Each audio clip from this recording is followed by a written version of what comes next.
Long time புது செட்டப்போட. So எல்லாருக்குமே நிறைய விஷயம் லைஃப்பில் நடந்திருக்கும். சில பேருக்கு அது பேட் எக்ஸ்பீரியன்ஸ், சில பேருக்கு அது குட் எக்ஸ்பீரியன்ஸ், சில பேருக்கு லவ்வாக இருக்கலாம், சில பேருக்கு லைஃபாக இருக்கலாம். பட் வாட் எவர், சில பேர்கிட்ட கேட்டு பாருங்களேன், உங்கள் லைஃபோட ட்ரீம் என்னவா இருக்கும், இல்லைனா உங்களோட லைஃப்பில் வந்து அடுத்து என்ன பண்ண போகிறீங்க அப்படின்னா எனக்கு தெரியல, லைஃப்பில் என்ன பண்ண போகிறோன்னு புரியல அப்படின்னு இருப்பாங்க. லைக் என்னோட லைஃப்பும் இப்போ கிட்டத்தட்ட அந்த ஒரு நிலைமையில தான் இருக்குது. why we want to think about the past life அப்படிங்கிற ஒரு விஷயத்தை பற்றி பேசலான்றது. ஸோ எல்லாருக்குமே தெரியும்ல, பாஸ்ட் லைஃப்பில் நிறைய விஷயங்கள் நடந்திருக்கு, நிறைய விஷயங்கள் மாறி இருக்கு.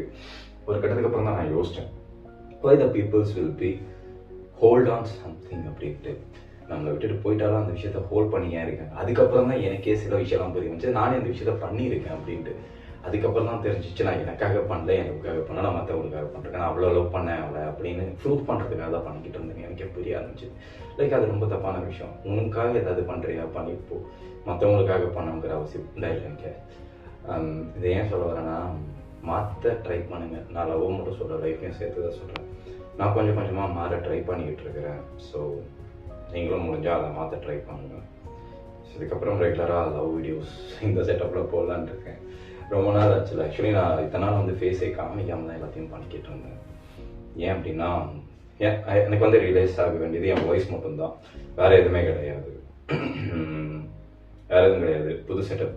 ஸோ இதுக்கப்புறம் ரெகுலராக ஸ்டோரிஸ் சொல்ல ஆரம்பிக்கிறேன். பட் இந்த வாட்டி லவ் ஸ்டோரிஸ் எல்லாத்தையுமே சொல்ல போகிறது கிடையாது.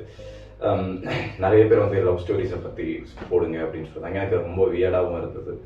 ஏன் சும்மா லவ் ஸ்டோரிஸை பற்றியா? இன்னொன்று, நானும் அதில் சரியாக கான்சன்ட்ரேஷன் பண்ணல. எனக்கு தெரியும், நான் கான்சன்ட்ரேஷன் ஒழுங்காக பண்ணேன்னா அதை ப்ரூவ் பண்ண முடியும்.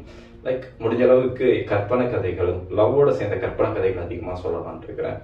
So anyway, it's me zero, sign out. Bye bye மக்களே. அவர் பீஸ்.